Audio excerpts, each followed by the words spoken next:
Ladies and gentlemen, thank you so very much for tuning in. J. Ryan, DOD, thank you so very much for starting it off. To my super chat, thank you. Eric H526, Luke St. Martin, thank you very much. J. Ryan, DOD, HA, long time no see. Any thoughts on all these lawyers Biden is hiring? J. Ryan, DOD, first of all, thank you very, very, very much. Actually, just law.com, thousands of lawyers. So, thousands of lawyers recruited. Dallas attorney says he's recruited thousands of lawyers to help Joe Biden become the next U.S. president. An avid Democratic political supporter is recruiting lawyers to donate money and legal services to help elect presumptive Democratic nominee Joe Biden as U.S. president. I mean, you could say, well, maybe they're foreshadowing some kind of 2000 election fiasco. But I don't really know what to make of that other than I don't think it's going to make that big of an impact. I just don't think it's that big of an impact. Biden is not going to be the nominee. It's going to be Hillary Clinton. I've predicted that at the nomination. So first of all, thank you so very, very much. J. Ryan, DOD, thank you. I predicted at the nomination, they're not going to go with Biden. That would be absurd. Either Biden picks Clinton as vice president, or he picks another person, and then they transfer to Clinton somehow. But this is a political machine like Tammany Hall, and they're going to lose again. This is the second election, ladies and gentlemen, that I accurately predicted. NPR quoted me. In 2015, I said Clinton couldn't win and couldn't defeat Trump. She would lose, and she was unelectable. She would lose swing states. This election, she's the only chance they have. So Clinton is the only chance they have. Really, the only chance. You're going to hear Madam Secretary in a couple of minutes on MSNBC with Joy Reid. So J. Ryan, DOD, I don't know what to make of it other than I don't think there's much to make of it because Trump and the Republicans have a whole bunch of lawyers as well. So at the end of the day, if anything truly groundbreaking or if there's some kind of landmark historic event like 2000, the Supreme Court would rule, and there are more conservatives on the Supreme Court because President Trump picked two justices because he won. So J. Ryan, DOD, thank you so very, very much. I don't know what to make of it other than I know it sounds bizarre. Ladies and gentlemen, Hillary Clinton's going to be nominee. J. Ryan, DOD, thank you very, very much. Clinton's going to be nominee, and I will have made the absolute biggest political call of all time, ladies and gentlemen. I know that it's like people are like tired of hearing it. I know I'm even tired of saying it, but repeating myself, I know, but let's just listen. Why? First of all, here's a couple questions. Check out H.A. Goodman's, or a couple things to say before a couple questions. Subscribe to H.A. Goodman's other channel, ladies and gentlemen. The link is below. If you want to support my voice long-term, people, my Patreon is below. We are entering the home stretch. Okay, the polls are absurd. They're completely off, just like they were in 2016. Democrats and wonderful, good, morally superior liberals are going to have the meltdown. They're going to think 2016 was like a fantastic moment in history. That's going to be the best time they ever had. So, they're not going to know what to do with themselves when they lose again. And when they lose again, I'll be able to tell the world exactly why they lost. First of all, it's interesting in this election, Clinton is actually the best candidate they have. She's the only candidate they have that could actually defeat President Trump. She won't, but I keep trying to tell people President Trump could lose to Clinton. He could lose to Clinton if he doesn't take the Clinton nomination seriously. So that is accurate. But he won't lose. I don't believe he'll lose. I believe that he'll win. It'll be a decisive victory, and Democrats will go down swinging, as usual. They'll be so mortified, though, and the meltdown will be so apoplectic and biblical and hysterical and fanatical, and it'll be like the political equivalent of the French Revolution and Jonestown. I mean, who knows how they realize they're going to have 4 more years of President Trump. Who knows what happens to them emotionally and psychologically. And they're the ones who cheated Bernie Sanders. They're the ones who blamed Russia for 4 years for every failure. They're the demagogues. So they talk about Trump and demagoguery. They cherry pick and deliberately manipulate everything he said without any nuance or context, without any care in the world. They just deliberately manipulate everything Trump says in the most absurd and outlandish manner. And whenever Biden says something like the "you ain't" comment with Charlemagne, they just sweep it under the rug. And now they're going to go with Clinton again. She's going to write another book. What happened this time? Yet again, what happened? It's always happening to me. They're going to lose. President Trump's going to win. The polls are not only off, they're like absurd public relations press releases. Nobody blames Trump for the pandemic. There are 5 Democratic states that have over half the cases and half the lives lost in the country. But why is President Trump, why is Clinton, so J. Ryan DOD, thank you. Why is Clinton even front and center? Why isn't it only Biden? And Biden's role is like basically it's almost like he's still the vice president. Isn't it? Oh Lord. So hold on one second. Let's look at this. Just let's listen to this. So there are 3 clips to listen to. And she was on The Daily Show with Trevor Noah yesterday or the other day. And before that, she was with Amy Schumer. And then before that, she was on The View. And before that, she was with Howard Stern. And before that, she was being interviewed for a documentary. The thing's a political machine. The Democratic Party is a political machine. I wrote in the Huffington Post in 2020, in 2017, Hillary Clinton, 2020 is a reality. Get ready for 8 years of Trump. Old school dad man, term limits. I agree. Old school dad man, thank you. Old school dad man, thank you very much. J. Ryan, DOD, old school dad man, term limits. I agree. Let's listen to Hillary Clinton, who's definitely not running again. Of course, she'll be the nominee. But let's listen to Clinton again.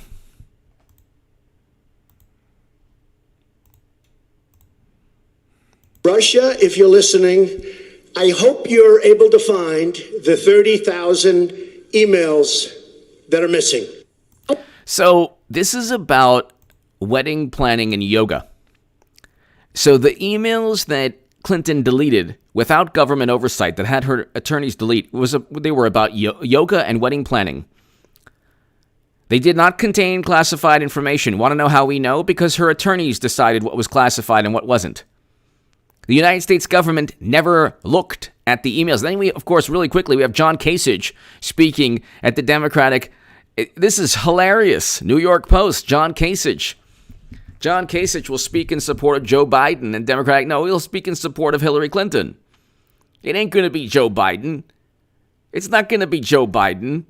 That's absurd. I mean, they're waiting until the last second with this charade. This shtick is about to end very quickly. So, it's like,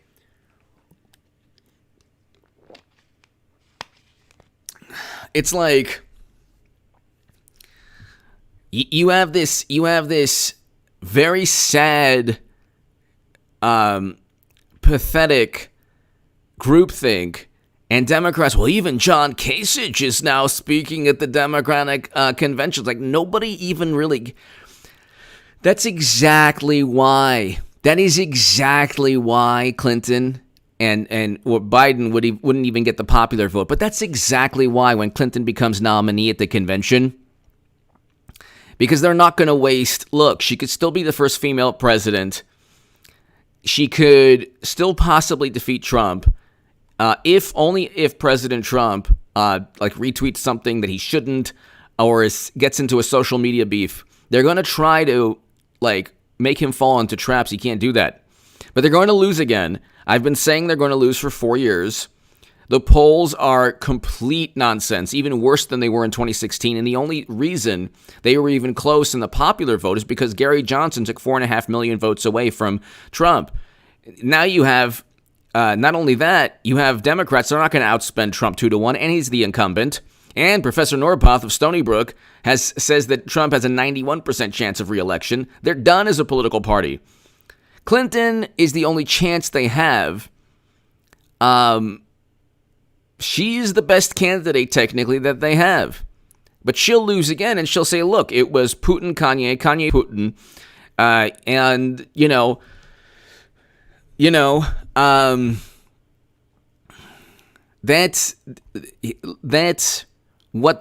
that's exactly what they'll say. They can fall back and say, look, you know what? The country's not ready for us.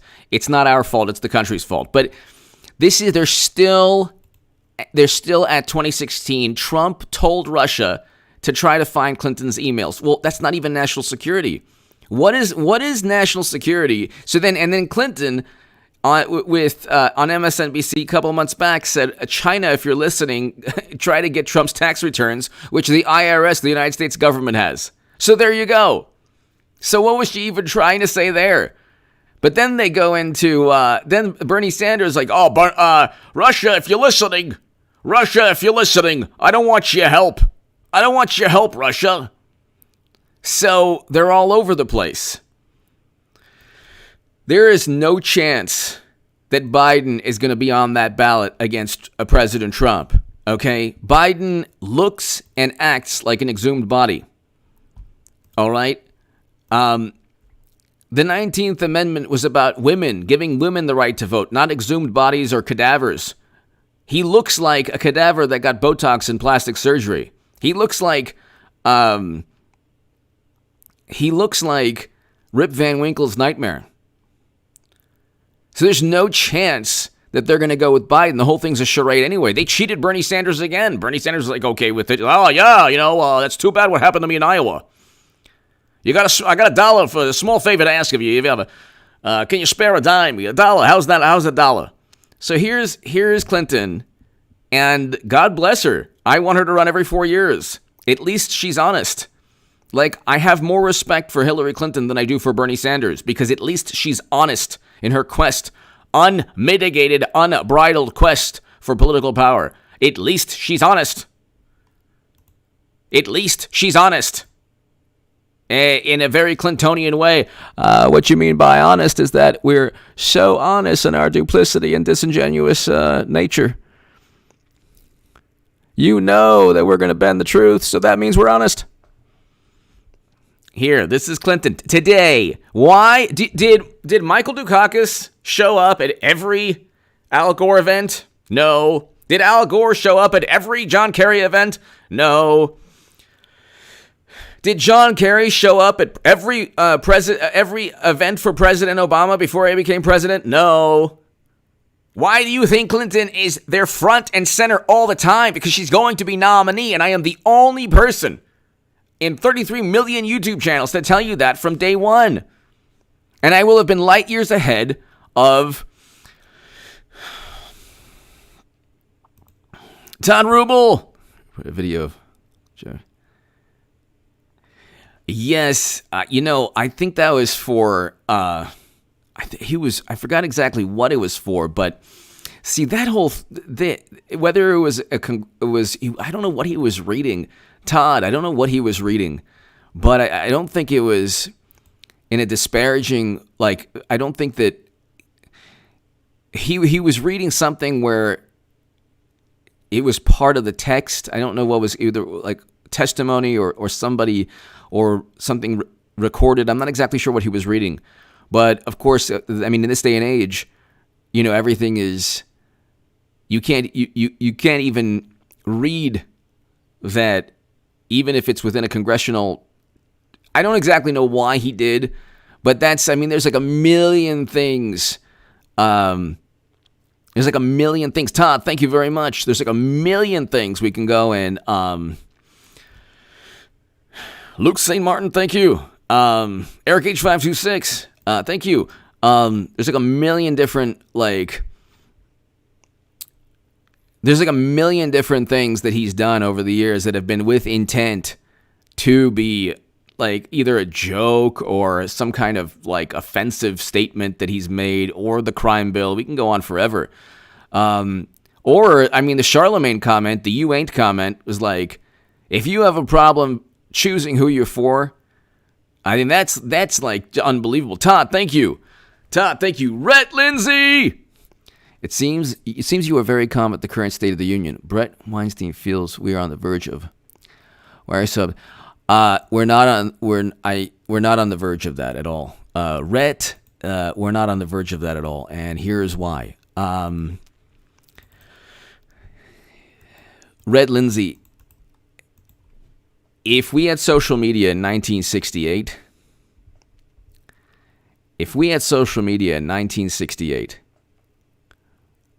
what do you think, ladies and gentlemen, what do you think would have taken place in terms of how the country would have documented divisions? A lot of what's going on. So I respectfully disagree with Mr. Weinstein, but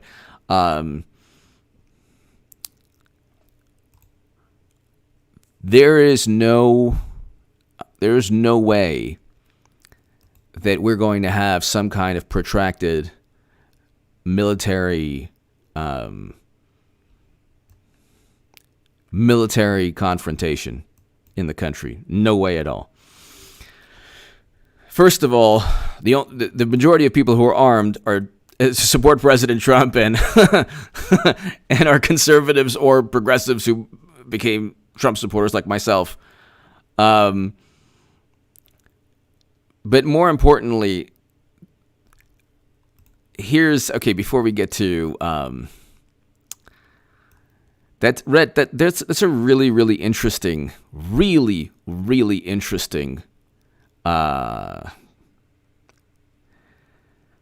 it's a really interesting topic. Flying Fox Fruits, thank you. The issue is the following. All right. Trump supporters are happy with President Trump. Republicans generally are happy with President Trump. 63 million. So, Rhett Lindsay, thank you for the question. 63 million people voted for President Trump. 63 plus million people will vote again for President Trump. 65 million people voted for Clinton. She outspent Trump 2-1. And you had Gary Johnson taking 4.5 million votes away. Assuming that Trump wins the popular vote or loses the popular vote by a couple million votes. Okay. We're not a divided nation. We're the same country we've always been. The Democratic Party, or the people who are voting against President Trump, are more apoplectic, seething, fuming. The vitriol and the venom is going one way and from one side to the other. As a Trump supporter, I was the biggest Bernie Sanders booster on the internet, according to the Huffington Post in 2015. I was the unofficial scribe of Sanders' most hardcore voters, according to the Washington Post in 2016. I don't care what Democrats do, who they vote for. I don't really care about what they think, or if they think that anyone's deplorable, or if they in the most absurd and fanatical and hysterical and lame manner, condemn others and judge others. Their judgment is meaningless to me. Their anger or frustration or their apoplectic, seething, fuming, maniacal, rabid, hysterical vitriol doesn't affect me, and it really doesn't affect almost all of the 63 million people who voted for President Trump.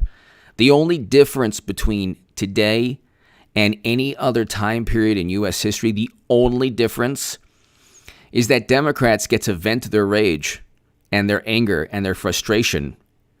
They're basically a bunch of sore losers who get to vent their anger on social media, and they have the ultimate extension of the Democratic Party in media today. Media is not there's no semblance of objectivity. So the image is that, oh, we have a nation divided, but it's not. There's one side who has the executive branch, who has 5 of the 4 Supreme Court justices conservative, who has the Senate, who has most state legislatures. Most of the governors in the country are conservative. So there's one side that is seething and fuming. There's one side that says, well, I'm not talking to family members or friends.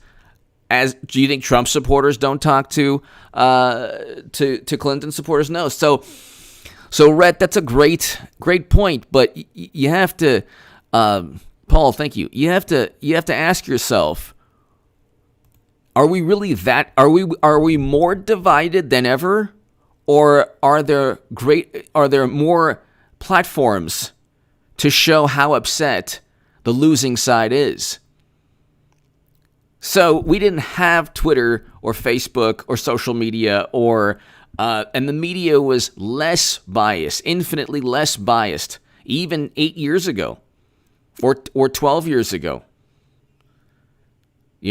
So I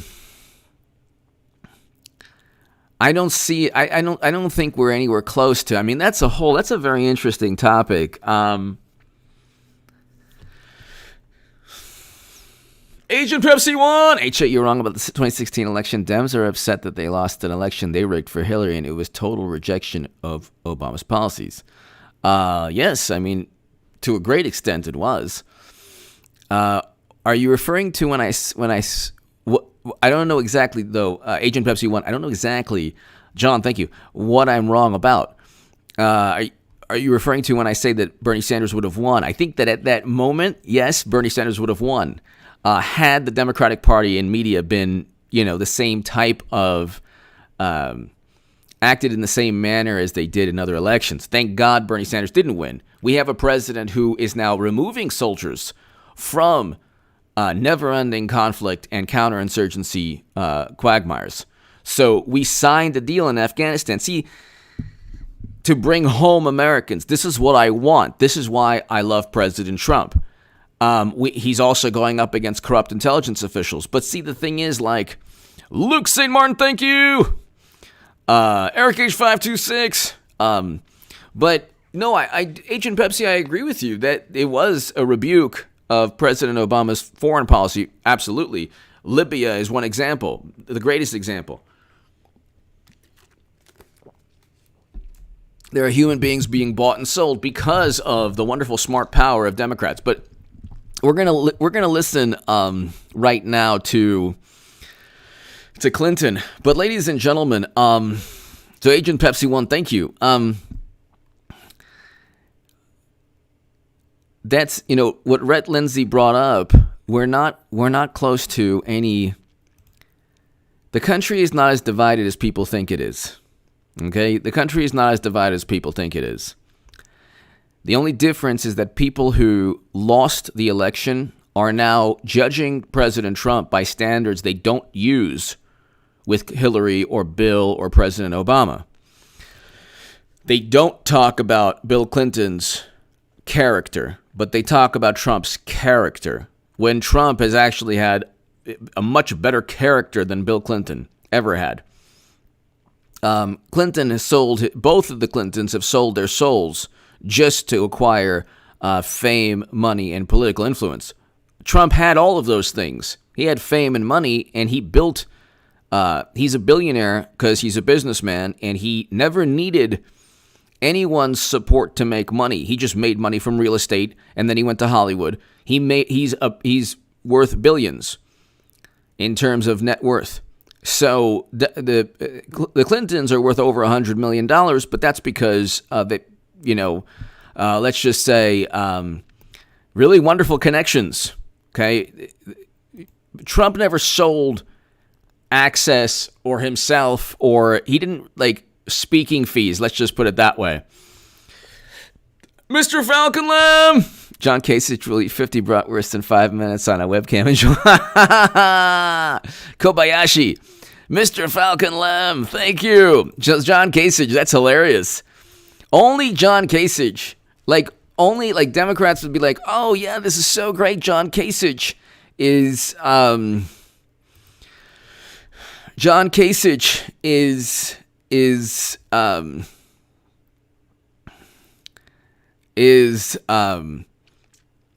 speaking at the Democratic conventions. Like, so what? Who cares? Who cares? So, it's so bizarre too. It's just so bizarre. But no, I mean, Rhett Lindsay, that's a great topic, and I respectfully disagree with. I respectfully disagree with Brett Weinstein. But Flying Fox Fruits, thank you. Donald J. Trump, you're worth $1 million. You're worth your weight in diamonds. Keep it up. Yes, thank you, Trumpy. Donald J. Trump, thank you. Mr. Falcon Lamb, thank you. Donald J. Trump, thank you. So let's listen to this, ladies and gentlemen. Let's listen to this. Rhett, thank you again for a great talk. I'm really just my last, before we listen to the soulful sounds, the beautiful, I mean, really just the flowing, beautiful, soft, it's almost like a caress. Like when you just listen to, I fall asleep to Madam Secretary's voice. Really, I do. She's just fantastic. But we're not on the verge of collapse as a country. They're on the verge of mental and emotional collapse, the Democratic Party and good moral liberals. They're the ones who call up friends and family members. They're the ones who can't deal with loss, a political loss. They're the ones who ruin dinners. They're the ones who are apoplectic, using false analogies, absurd analogies, statements they can't back up, pure hyperbole, lies, deceit, just blatant lies. So you'll hear some right now. Donald J. Trump, thank you again. Donald J. Trump, thank you again. But listen to this. I want to give you a chance to respond to the fact that Donald Trump has now commuted the sentence of at least one of the people who was listening. Russia was clearly listening, but so was Roger Stone. What do you make of the commutation of his sentence? Well, I think it's pretty clear that Stone threatened him. He probably threatened him privately, but he also threatened. So Roger Stone threatened President Trump.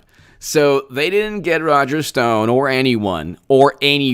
Literally nobody was indicted on conspiring with Russia, which would have been 18 U.S. Code 371 or any other statute they could have leveled to say, hey, this person worked with a foreign power to interfere or in terms of some kind of espionage or nothing. Not one person was indicted on anything to do with conspiring with Russia. That's because James Clapper and the ODNI report and Comey and Brennan and Strzok did not have any evidence of any wrongdoing from President Trump's part. Nothing. That's why they began this all-encompassing, never-ending search literally based on a document and a meeting at a bar between Alexander Downer and George Papadopoulos that led to nothing, because Papadopoulos did not plead guilty to conspiring with Russia. Nobody did. It was all process crimes based on a sweeping, broad investigation of people who didn't like President Trump. So they utilized the United States government against an incoming candidate. That is against 18 U.S. Code 371. I wrote about that in The Federalist. But here, this is how you know Clinton is going to become nominee. Check it out. Threatened him publicly about what he would say if he had to go to prison. And this is a continuation of the cover-up. It's an ongoing. A continuation of the cover-up. There was no cover-up. He wasn't even impeached, President Trump, on anything to do with the Mueller probe or the Steele dossier or the Papadopoulos discussion or the Trump Jr. meeting, because none of those broke any laws. And the whole thing was like, you see, they're the ones who have never accepted the election results. And then they're the ones who then say Trump won't accept the election results. But check it out. Cover up that Trump and Stone are two of the major participants in, to try to prevent us from knowing all of the details about what they actually did in 2016. Some of it was very public. I mean, asking Russia in public to interfere in an American election, but some of it was clandestine. Asking Russia, if I ask France for its best wine to just,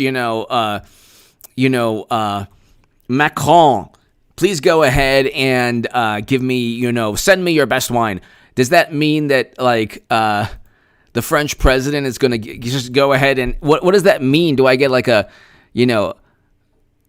shipment of just the most expensive? What does that even mean? I'm trying to think the way a Democrat thinks. I have to drink 20 shots of tequila or bang my head with a hammer just to kind of wrap my brain around the logic.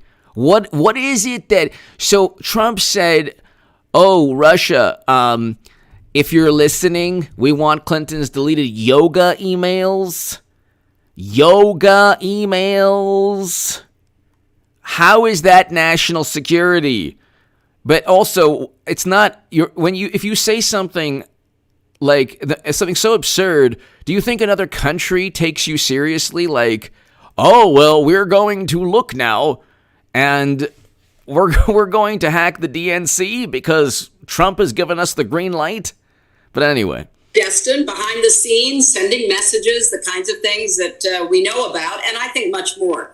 So what he did was to use the awesome power of commutation as part of the pardon power of the president to basically shut up Roger Stone, so that Roger Stone would not spill any more beans about what actually... What beans did Roger Stone spill? The Mueller report listed nothing in terms of anyone conspiring with Russia. Nothing. So, nothing. So what were the beans that he spilled? Actually happened and how much Donald Trump actually knew. Hey there, I'm Chris Hayes. They're trying to relive all over again. They're trying to relive all over again the 2016 election, which is fine with me because I'm basically like a time capsule, like a human time capsule for the 2016 election. So it's fine with me. But if you're going to relive it, remember that you cheated Bernie Sanders. Here's another example of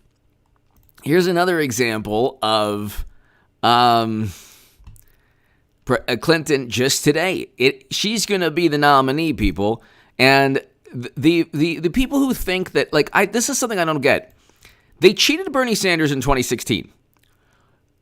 Why would it be so out of the ordinary for them to then cheat again, which they did already in Iowa?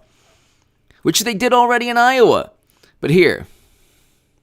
Signal that with his Chris Wallace interview, didn't he? When he said he would have to wait. We have to be concerned, and I think it's something that not just the Biden campaign, but everyone in... Concerned about what? Matthew A04. Matthew, thank you very much. Thank you, Matthew. Thank you very much. Matthew, thank you so much. Matthew AA04, thank you so very much, Matthew. Thank you. Appreciate the generosity and the support. Thank you, Matthew. Thank you again. Angela Goodwin! This is bigger circus for the formation of the Soviet Union. Dems making history, giving voter registration. Warren Fletcher. Angela Goodwin, thank you. Prondy! Thank you, Prondy. I hope all is well. Thank you very much. Matthew, thank you again. Prondy! H.A., has Sanders' fall in the fallout of 2016 changed your opinion on the role of government? Yes. Have you become more libertarian? Yes. Do you think it's possible to have a mixed market with a strong social safety net that doesn't ultimately become predatory? Yes. Yes to all three questions. I think that, Prawn D, there is, there's AOC and then there's Rand Paul when it comes to social safety nets on opposite ends of the spectrum. Now, when and capitalism. So Prawn D, when AOC says Amazon shouldn't be in her district or in Queens, which I don't know if it's 100% like the neighboring district, because they don't pay taxes. She ignores that there was a government study that said that it wouldn't just be actually it was USA Today. It wouldn't just be 25,000 jobs. It would be 25 to 40,000 jobs, because Amazon, the headquarters, were going to initially bring in 25,000 jobs. Braun D, thank you again. The Amazon headquarters were initially supposed to be for 25,000 people. Then it was big enough for 40,000 employees. And from the 40,000 employees in that part of New York, that would have created 100,000 jobs. Everything from food trucks to dry cleaners to union work to tailors to restaurants to everything. I mean, to retail chains, 100,000 jobs for people to generate wealth. AOC was very proud that we kicked them out because they weren't going to pay taxes. Well, okay, but you're ignoring the fact that they would that would have generated a great deal of wealth. The median income is around less than $40,000 a year in her district, like 38, something like that. That's not a lot for New York. So on one end of the spectrum, you have AOC that is like allergic to capitalism. And then Rand Paul, he's like, well, I'm not going to go ahead and, sign off on more funding for the first responders. And I'm like, yeah, that is a little bit too much too. I get it. The debt is horrible and debt can ruin a country. And debt is a very serious issue that we face, very serious. But at a certain point, you can't be either a Republican or Democrat and say, gosh, for this specific bill that helps people who are like, angels, first responders on the most devastating, horrendous day in U.S. history that I can't even bring up on YouTube. If you even mention it, it's like a part of the algorithm. But so Rand Paul's wrong on that. And so, but yeah, I mean, I think the emphasis should be on generating wealth for people. And for people who do lose their job, whether it's a pandemic or, some kind of, tragedy, there should be unemployment insurance.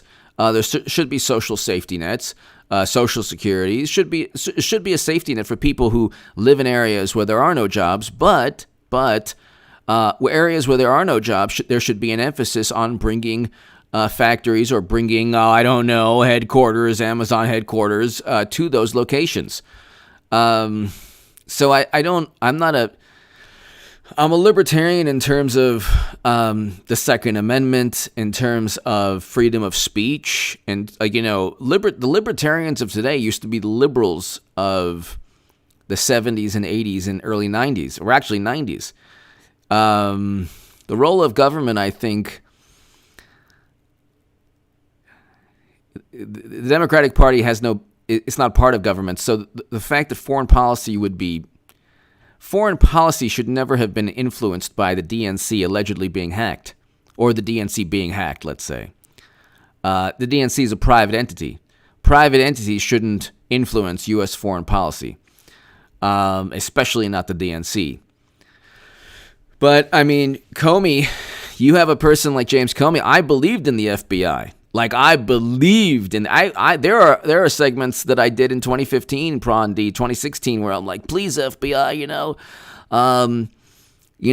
look at the facts, and they're basically saying that the Democratic Party's making a mockery of the intelligence community. But apparently, you had Strzok and McCabe and Kevin Kleinsmith and all these people who were literally like, yeah, you know what, we'll stop Trump. We can't have Trump as president. So I didn't realize the extent of politics within agencies like the Federal Bureau of Investigation. I didn't realize the extent. I knew about J. Edgar Hoover, and I understood that all these agencies were political for decades, even since their inception. But I didn't realize they could be utilized even in this day and age as political tools of a certain side. Prawn D, thank you so very much. Absolutely, I think we do have. People on the left, they say, like, well, Social Security socialism. No, it's not. It's a government program within a capitalist system. So it's not. There hasn't been a communist society that worked ever long term. So if anybody on the left can name a society that runs purely on socialism that works, I would love to hear the country that still exists, aside from, let's say, North Korea, which is a totalitarian regime, communist regime.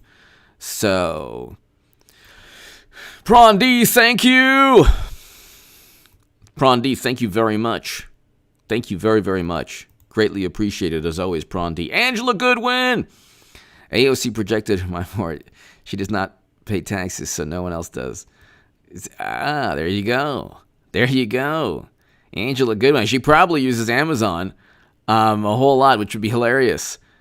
Thank you, Angela. Thank you, as always. Old School Dad Man. H8, did something happen to West today? Kanye West? No.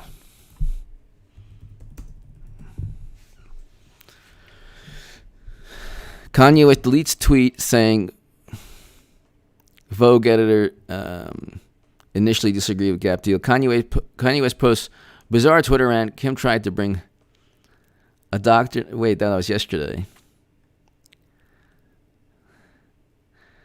Kanye West claims wife Kim was trying to fly to Wyoming with a doctor to lock me up. You know what? I don't know. This is People magazine, so I don't really. Twitter rant on Monday night saying that mother-in-law Kris Jenner was not allowed around my children. So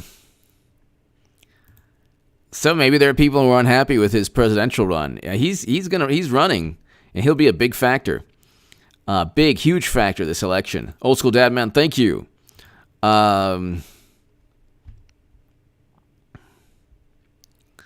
So let's continue. This is interesting.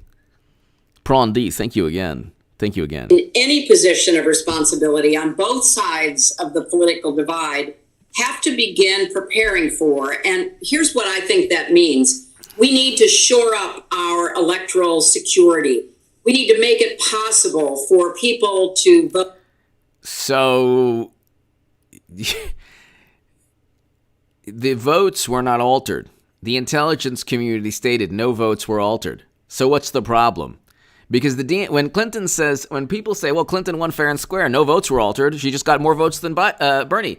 So yeah, in the Electoral College, Trump got more votes than Clinton. What's the problem? What's the problem? Clinton knew she had to win the Electoral College. She was in Arizona a week before the election. Vote by mail. I'm involved in helping to support lawsuits against states that are trying to minimize or make that difficult because that's what the Trump administration wants. We have to make sure there are enough poll workers so that people can vote in person with early voting and enough places when they show up on election day. Why isn't she talking about Biden? I want to know why Clinton never mentions Biden. Stuart Caldwell, thank you, Stuart Caldwell, greatly appreciated. Thank you, Stuart. Thank you. We know what needs to be done. And I think it's fair to say, Joy, that the other side does too, because clearly the strategy for re-election that Donald Trump is following is to try to make it as difficult as possible for people to vote, to have those votes counted, to sow even further. She literally cheated Bernie Sanders in their primary. The Democrats literally cheated their own candidate. And they have the audacity, the absolute audacity, to then talk about cheating. And Clinton literally purchased a dossier. I mean, you look at, you get this, like, I get a CNN, Obama helps UConn player who fell off stage. 8 million views. I mean, if Trump did that, it was Trump, tries to utilize his slimy paws, to try to intimidate and, try to do a Biden on, oh my God, Trump with his, I mean, but it's just so, 8 million views. Oh my God, this is so great. And he gives her a hug. This is fantastic. Oh my God, it's like unbelievable. It's like unbelievable. They live in their own world, and then like when they create a world and people don't like the world they created, they then say, well, it's not the Democratic Party's fault or our ideology or our viewpoint. It's everyone else who doesn't agree with us. They're the problem. They're the problem. Everyone who doesn't agree with, it's just, they never gave Trump, the media never gave Trump a chance to be president. They viewed him as an anomaly, a nightmare, an absolute nightmare. And that's it. And they viewed him as a nightmare. They were against him from day one. They twisted and manipulated everything he said. So Stuart, thank you again, Stuart. Stuart Caldwell, greatly appreciated. Thank you. Thank you, Prawn D. Thank you, Prawn D. Thank you as always, Prawn D. Thank you. Greatly appreciated. They never gave him an opportunity to just be president, they never gave him an opportunity. Like they never gave him an opportunity to, or they never gave him the respect that anyone is given, whether it was Bush or President Obama. Once a person wins, they're usually given a moment to kind of, like, they're asked questions like, well, what was your toughest moment during this election season? What drives you? What motivates you? These types of questions, these types of questions, like, they're part of, the respect that media had, or the reverence or respect, whatever, for the office of the presidency. The second he was elected, Madonna said, I want to, do something to the White House. Okay, I'm not even going to bring it up. But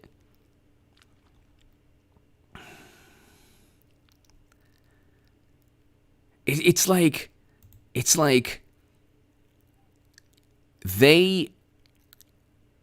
they try to, they're doing it with Kanye West now. Oh, he's not well. Yeah, but Madam Secretary is the picture of mental and emotional and spiritual health.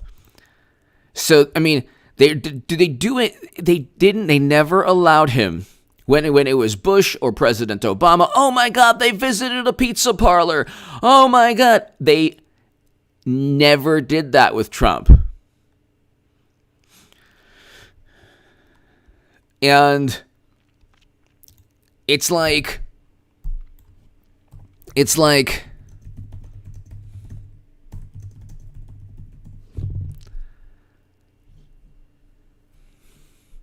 yeah, but I don't.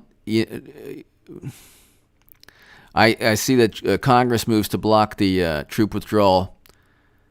It's bizarre. Congress historically has tried to force presidents to bring home troops. So that's bizarre. I don't think that'll work though, because President Trump signed a deal that they cannot.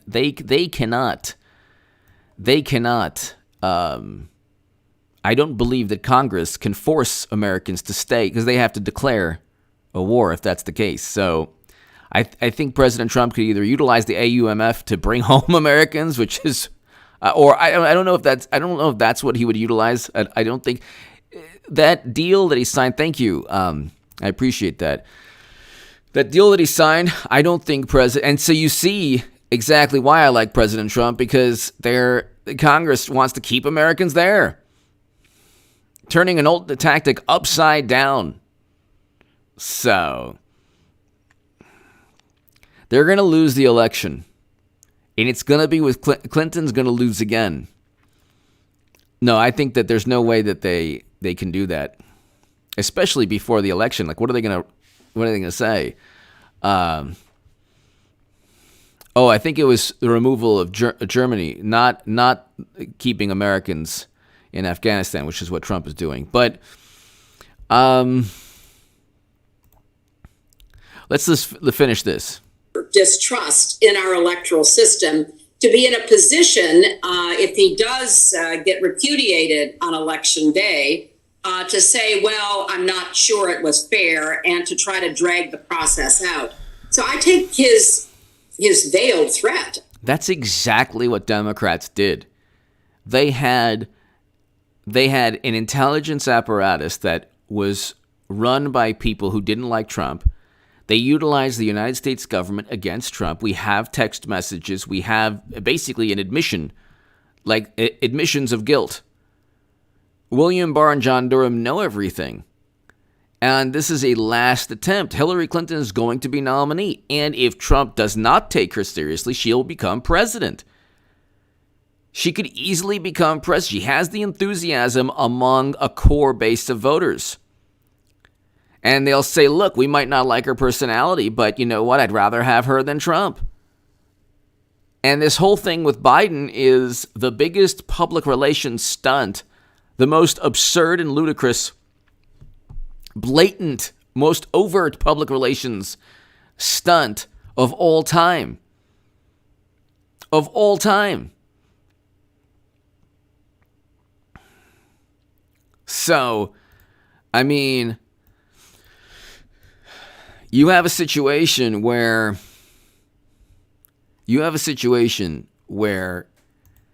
they don't have, ladies and gentlemen, they do not have enough time to convince enough people that Trump is a racist monster and that you can't vote for him. That they tried and failed at that. See, this is really important.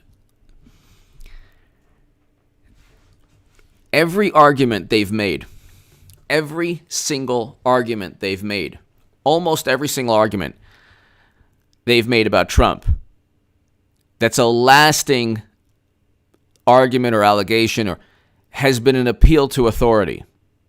Well, the polls say Trump is down 15 points. Well, logically, do you believe that? No, of course not. That's absurd. There's a poll out today that that Biden defeats Trump in terms of like mental, in terms of being lucid and clear-minded and lucid and being able to communicate. I mean, this is absurd. Nobody believes this. That's why they hardly play any of the infinite number of gaffes from the former vice president. But there's no way that they don't have, look, it's July. In almost exactly 1 month, Hillary Clinton is going to be nominee, and God bless her. God bless Hillary Clinton. I have more respect for her now than I do for Bernie Sanders because at least she's honest. At least she's honest. It is a political machine. The Democratic Party is a political machine. We've seen this before in U.S. history.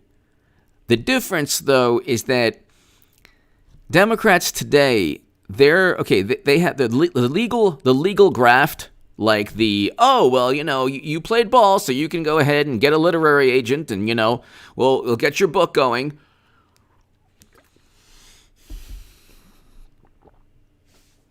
What they do is the following. They have MSNBC, CNN, the Washington Post, the New York Times. They have pretty much every publication. They pump a myth that said Trump worked with Russia. People now believe it. The only people, though, who believe it are Democrats. They have not been able to gain enough people to say, you know what, I really do believe now that Russia interfered in the election. There are less people than ever who believe that Russia interfered in the election or that Russia wanted Trump. The only people who do believe that are people who think that James Comey is honest. And there's not that many. The majority of Americans don't care about Russian interference because nobody's been given the number of votes altered by a Facebook ad that, by the way, Zuckerberg and Facebook apparently allowed before the election. The interesting thing is that they don't have any evidence. So, like every allegation was an appeal to authority. James Clapper said, intelligence reports say, people familiar with the matter say, current and former and U.S. officials say, the polls say, what did Trump do wrong? I want to know what he did. Well, his response, what about his response? Be specific because you wouldn't listen to him anyway. Joseph Calderon, Joseph, is there a relationship between the firing of SDNY attorney? Okay. Is Trump counterpunching from the election to what about Madam Secretary is 100% fine. Trump, I don't want him to counterpunch too much. I hope he doesn't, Joseph. I hope because the thing is his counterpunches are effective. His counterpunches are effective. But you see, his counterpunches are effective, but they are always taken out of context. They are always taken out of context. And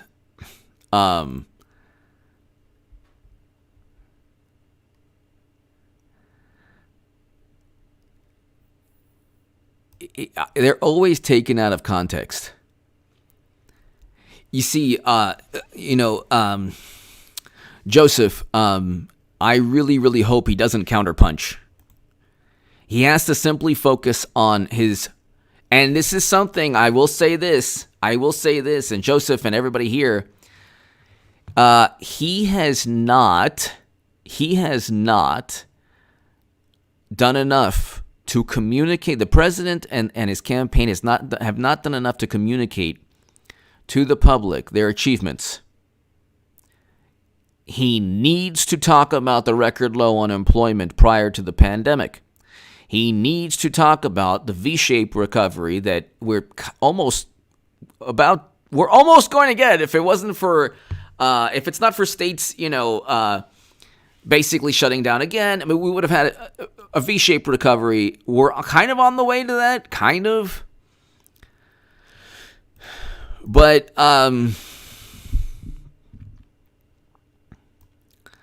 it's like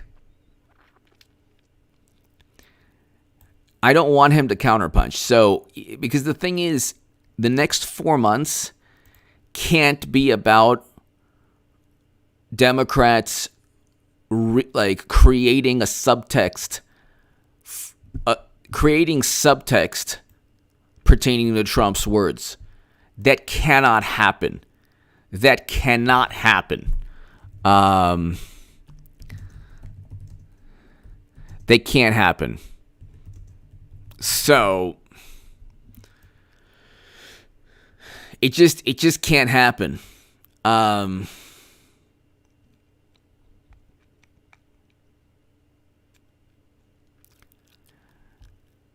It just can't happen. I'm telling you, like, President Trump's going to win, but you gotta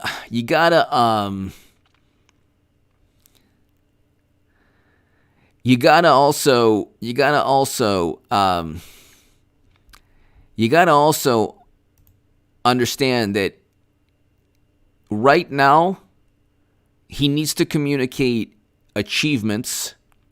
He needs to communicate, like, not just, hey, you know, the Democratic Party will do this and that, and, you know, he needs to communicate why people are going to vote for him. But he already, in a way, he already has. So, Joseph, in a way, he already has 91% plus approval rating. A relationship with fine. Could be. No, I'm not sure. Jesus, that whole thing is like, I'm not touching that one with a 10-foot pole. I'm flying below the radar. Stealth mode, baby. Algorithmic stealth mode. By the way, real tragedy. God bless the family, and my deepest condolences to Michael Brooks' family. He passed away. I don't think he was a fan of my work or me, but he was excellent. He was really excellent. I used to watch his channel, and he did great work. He definitely did great work. He was honest, true to himself. Very pure individual. Did excellent work. Even though I don't think that he was a fan of me at all, or very likely disagreed with me on virtually everything, or I disagreed with him on politics. But I think that you could see that he was a very beautiful human being, and you could see that he was a very honest, beautiful soul. And so my condolences to his friends and to his family and to his viewers. Real tragedy. A really great voice. Very powerful, beautiful, pure voice. Michael Brooks passed away. I don't know if anyone heard. You probably, a great many of my viewers already know, but maybe most of my viewers don't know. But he was on the left, very, very influential, very powerful voice, and really an excellent, he did excellent work. Really, he did. God bless him. God bless his family, his friends, and my deepest condolences. But real tragedy, horrendous tragedy. But getting back to so Joseph Calderon, I don't know. There's so much, it's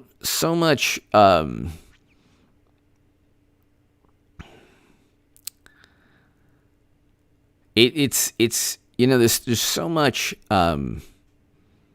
going on. The election is only 3 months. Like, basically, look, we have August, September, October. It's really 3.5 months away. They don't have enough time. They don't have enough time to convince the planet that Trump is the biggest monster who's ever existed. So I just don't. They're not going to win. That's number one. They're not going to win. What happens on November 4th, just listen to this. Listen to this. Very seriously, and I hope that fair-minded, conscientious officials at all levels of government will do everything they can to make our elections work and to make sure that people have a chance to vote and have those votes counted. Hey there. So you gotta ask yourself, why would Clinton My first be? guest Oh Lord! is the Why would Clinton be on MSNBC 3 months before the election? She gets top billing when they're introducing a new show for Joy Reid. You get Biden has 3 segments, or 2 segments, 3 segments. Clinton has 3 segments, and it's like, who's running and who's not running? Of course Clinton is going to be the nominee. The entire Democratic Party is a charade. When it happens, something will, whatever takes place, however they do it, they'll say, well, nobody could have predicted this. And then just watch this channel and H.A. Goodman's other channel. By the way, I have a great segment on H.A. Goodman's other channel. But they're trying to, by the way, disparage and demean and denigrate Kanye West again. And they're trying to do that yet again. It's just unbelievable. It's just unbelievable how they really try to silence and go after people, and it's just, that's right. Earth today is 105 days left. 105 days left. You have 105 days left to the election. And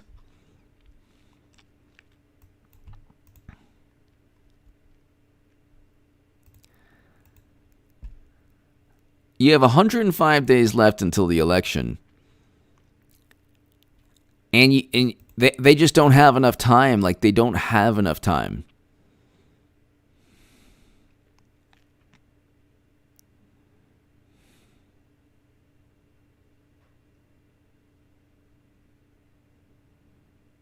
They don't have enough time.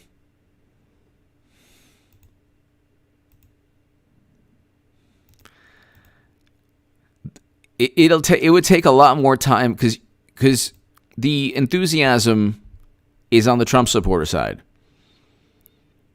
The enthusiasm is on the Trump supporter side. The enthusiasm is not on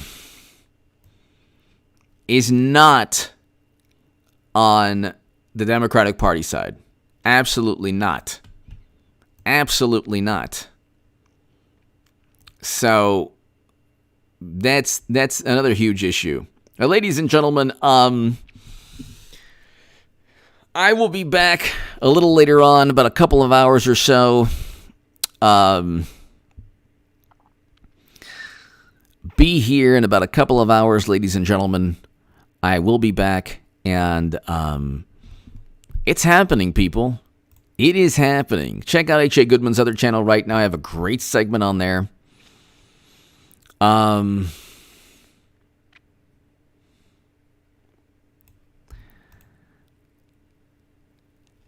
Check out H.A. Goodman's other channel if you want to support my voice long term. My Patreon is below.